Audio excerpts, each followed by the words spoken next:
लोकसभा चुनाव में मिले झटकों का सामना करने के बाद बीजेपी लगातार उसके डैमेज कंट्रोल की कोशिश में लगी हुई है।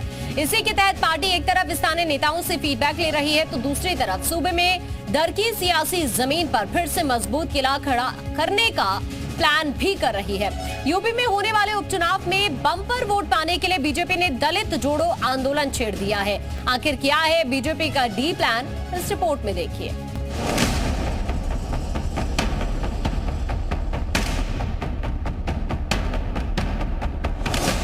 उत्तर प्रदेश में पिछले 10 सालों में काफी कुछ बदल चुका है। बीजेपी ने 10 साल में सोशल इंजीनियरिंग के जरिए यूपी की सियासी जड़ें मजबूत की, तो बीते लोकसभा चुनाव में विरोधी समाजवादी पार्टी ने उसमें सेंधमारी कर दी। सूत्रों के मुताबिक आने वाले उपचुनाव में बीजेपी ऐसा नहीं होने देगी और अखिलेश यादव के पीडीएफ फार्मूले को काउंटर करने के लिए अपना प्लान डी तैयार कर लिया है।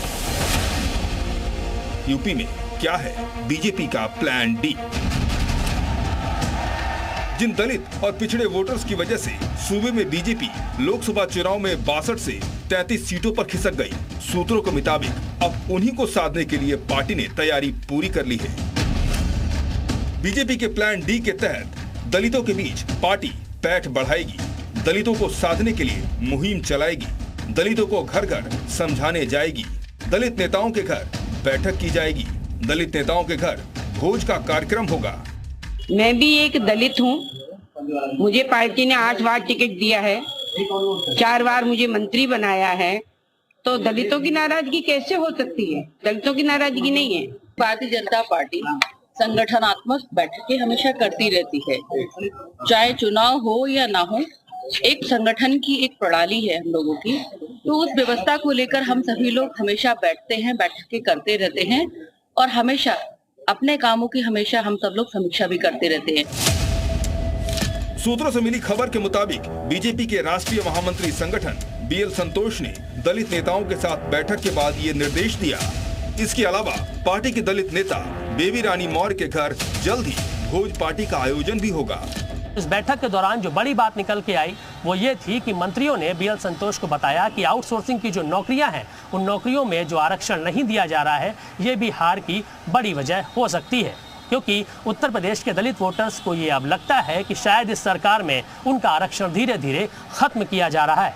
ऐसे में ये माना जा रहा है कि समाजवादी पार्टी का पीडीएफ फॉर्मूला और इसी के साथ संविधान बचाओ जो नारा रहा इंडिया गठबंधन का, वो कहीं ना कहीं उत्तर प्रदेश में भाजपा सरकार पर भारी पड़ता हुआ नजर आया।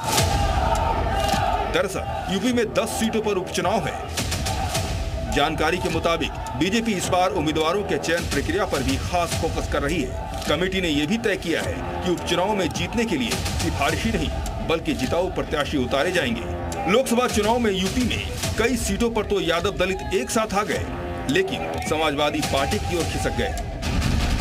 इसके चलते सुरक्षित सीटों पर भी बीजेपी को वोट नहीं मिले। यूपी में लोकसभा की 17 सुरक्षित सीटों पर 2014 में बीजेपी को सभी सीटों पर जीत मिली थी। 2019 में 14 सीटें ही बीजेपी के पास रह गई। इस बार के लोकसभा चुनाव में बीजेपी को महज 8 सीटों पर संतोष करना पड़ा।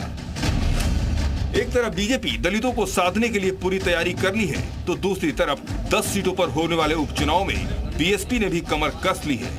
पार्टी सुप्रीमो मायावती ने इसके तहत गांव चलो अभियान की शुरुआत की है।